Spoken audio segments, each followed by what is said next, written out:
Hey guys, how's it going? Rubik's Master here, back at it full force on Monday with our base review. So this is going to be on Obergruppenfuhrer X, level 45, sorry.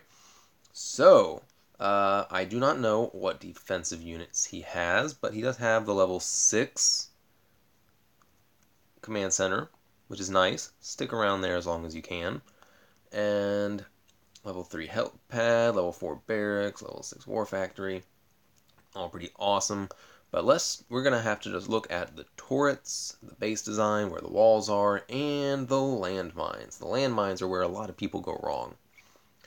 So if we look at this and look at how we're going to attack things, how would I attack this?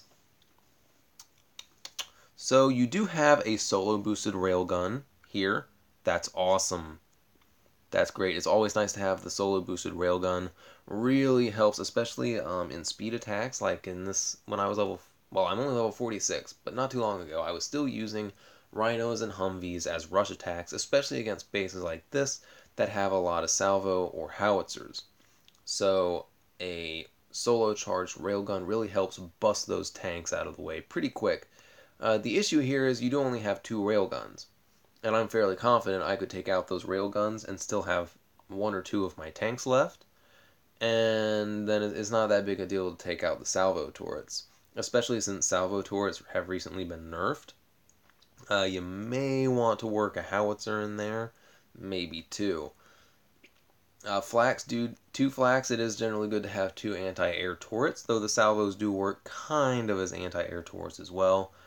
But, let's see. So, like I said, how would I attack this? It would be a little bit rough, I admit at first, but I would probably come in over here.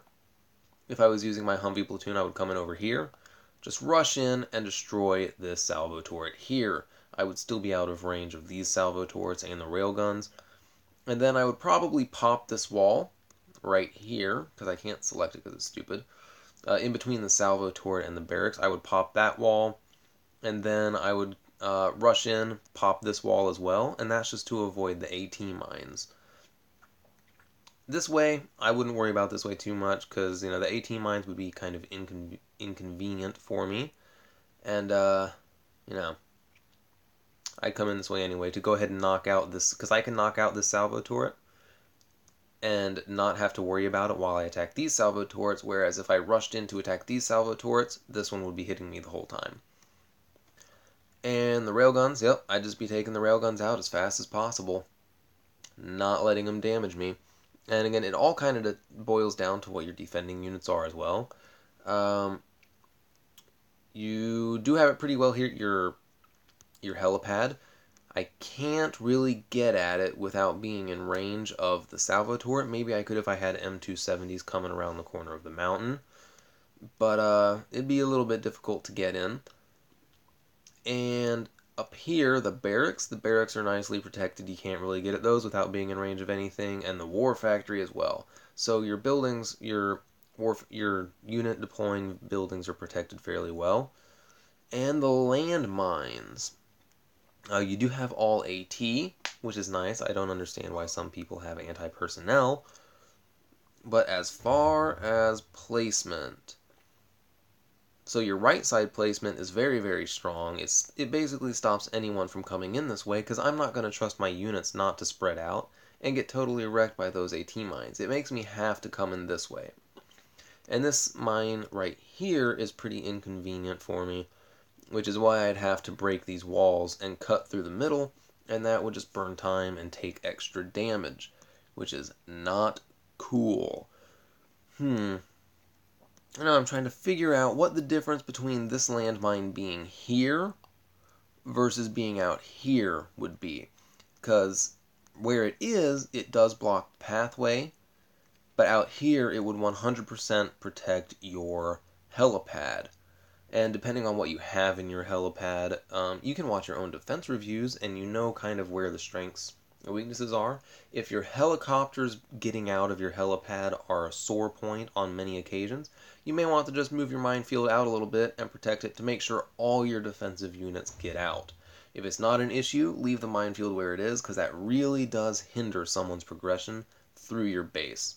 So, to wrap that up, maybe swap out one or two of these salvo turrets for a howitzer, and based on your previous performance, maybe switch that landmine from right there to out here, depending on how often that helipad is destroyed before it can deploy your troops. But other than that, I love it. A lot of people don't get the placement of transformers quite right. A solo boosted railgun, and definitely you want to boost your salvo turrets, but a boosted howitzer is so important to busting tanks. So important. And light vehicles. Humvee IFVs get wrecked by howitzers, even more than salvo turrets, and salvo turrets kill them pretty quickly too. But yeah, that's about all I can say. Your walls, I didn't address your walls.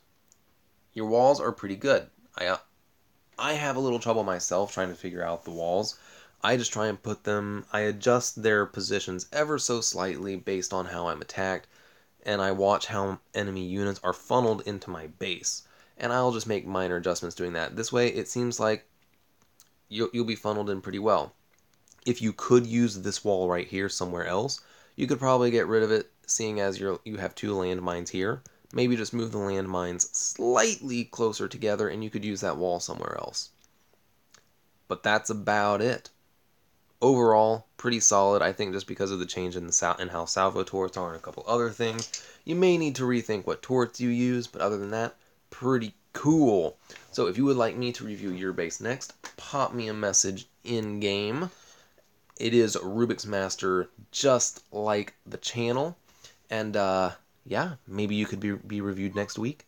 Until then, y'all have an awesome day.